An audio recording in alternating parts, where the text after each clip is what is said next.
Meet Kane Smego.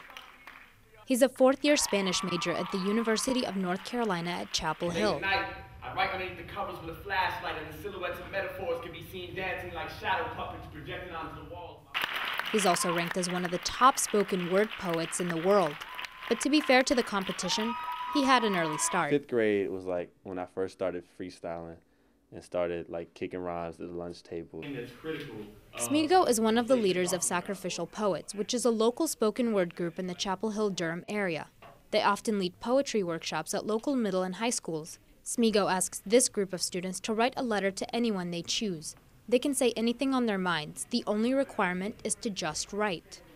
Sophomore student Alicia Gomez is in the group. When I write, I'm saying exactly what I feel and no one's judging me. And then when I get up on stage and I perform it, it's like releasing it. And I feel like my notebook understands me more than anybody like in the whole world. Many students are eager to share their work with others, and Smego says that this can create strong bonds. I mean, people play ball together and they love playing ball, and people, dance, and people do other forms of art and paint.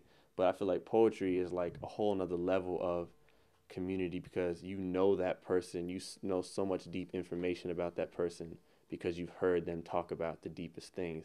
For some like George Yamazawa, who's a member of Sacrificial Poets, poetry is a way to promote positive changes in youth's lives. There was a point in my life where I was expelled from high school and I wasn't doing anything with my life, really. I know that like poetry is a big part of me changing my direction in my life. Probably would be like doing the same thing I'm doing, just not doing anything positive. And poetry is just something positive that is creative, and I love being creative. Breathe these words in and exhale a better tomorrow. Smego loves to work with young aspiring poets.